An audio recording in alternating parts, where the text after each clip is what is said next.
Hey guys, this is Chris, the WWE fan, and I'm coming at you with live results from Smackdown December 26th. So we opened the show with John Cena coming out and him talking about New Year's resolutions and him basically wanting to enact his rematch clause for against Randy Orton for the WWE World Heavyweight Championship.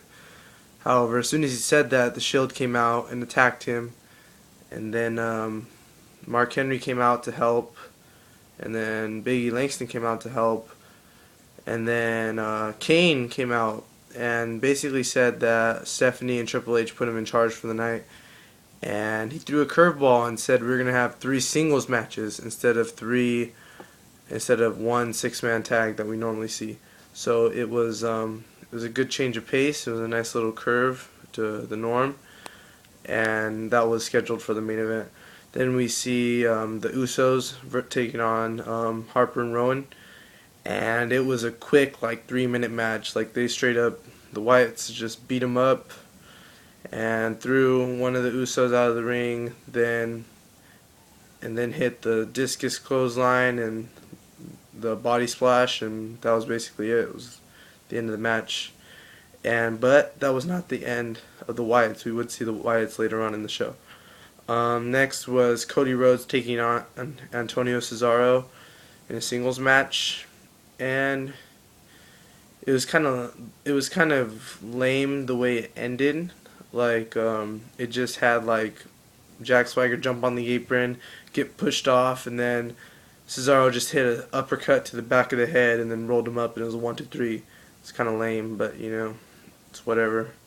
These guys are just the tag team champions are not getting the same limelight as they can. They just keep fighting the real Americans who are great wrestlers, but they're just not getting enough time to put on great matches. Next we saw Dolph Ziggler versus Randy Orton, and I thought it was a pretty good match. The crowd kind of got bored, so they kind of stopped. There was no really participation on behalf of the crowd.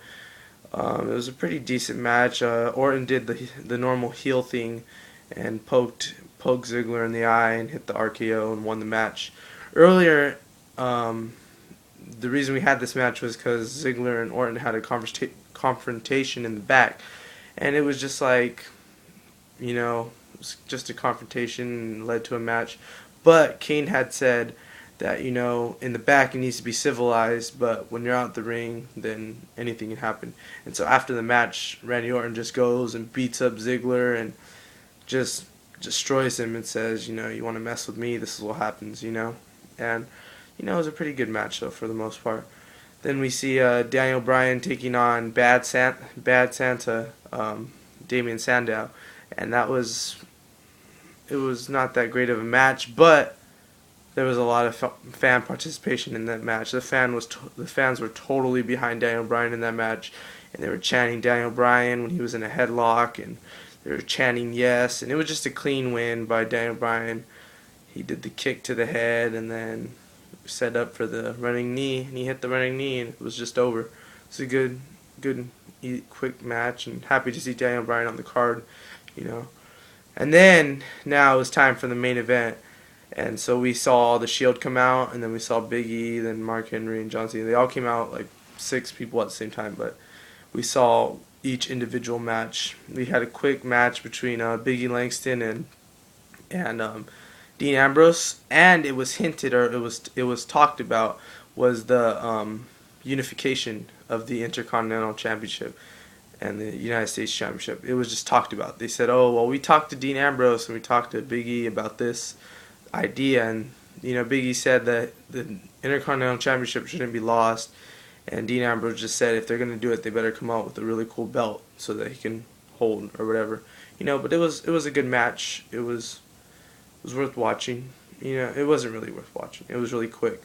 It was good for storyline purposes though, because Big E got thrown out to the ring, and Roman Reigns and Seth Rollins were going to go and beat up Big E, but then Mark Henry and John Cena were right there, and then Dean Ambrose was just fed up with waiting, so he rolled out of the ring and he shoved into Roman Reigns and threw and Roman Reigns just kept looking at his shoulder like, did he just shove me? You know, it was kind of one of those like you could see that the dissolution of the Shield is coming, you know, and then Dean Ambrose threw Big E in the ring, and then it was just the end. Big E drops the straps, hits the big ending, and that was it. Then we saw Roman Reigns versus Mark Henry, and man, it was nice to see that they're continuing the streak with Roman Reigns and putting him over. You know, he totally took out Mark Henry. You know, Mark Henry was powerhousing Roman Reigns for the majority of the match, and then I don't know, Roman Reigns got a Fury behind him, hit a Samoan drop on Mark Henry, which was really impressive. Then a Superman punch, and then a spear, and it was over. It's good to see that they're continuing putting over Roman Reigns. I'm really excited to see that when he finally goes on his own, because I really think he will be a good champion. I think he could be the next face of WWE, you know, because he's only like 26, 27, something like that. So he's got a lot of years to come, you know, when like Daniel Bryan's like 32 and John Cena's like 35 and all, you know, these guys are getting old. But Roman Reigns is still young, he's fresh and he's green, he's got a lot to learn. I think he'll be great when he finally gets put over, and as a face, I think he'll be a good face. He just needs to work on his mic skills. Then we saw Seth Rollins versus John Cena. When I first heard this match, I was like, oh man, this is going to be lame. It's going to be a quick, easy win, you know. But no, man, this was like the match of the night here. It was good to see, and I was happy to see. I was really excited for this match when it was going on. I did not think Seth Rollins was going to put on the performance that he did against John Cena. He was dominating for most of the match. Then John Cena came out, did a comeback. Then he stopped the comeback, Seth Rollins did. And man, it was just back and forth, and I kind of predicted that John Cena would win with the catching finisher, but unfortunately had to see a distraction with Roman Reigns and Dean Ambrose battling Mark Henry and Big E. I really could have lived without that. I was more intent on the actual Seth Rollins John Cena match itself, because it was actually really good. I really had a good time watching it.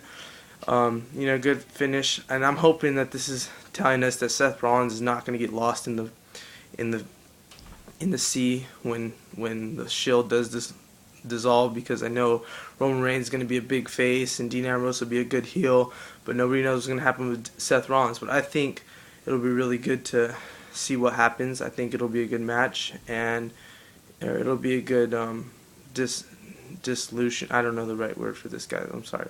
But I think I'm excited to see what comes when the Shield finally does break up, because they're all good individual wrestlers. So we'll see what happens. And this match proved it, that Seth Rollins can hang when it comes to wrestling in the WWE, because he did a great match against John Cena. It was really good, match of the night by far. But yeah, so this was Smackdown for this week, guys.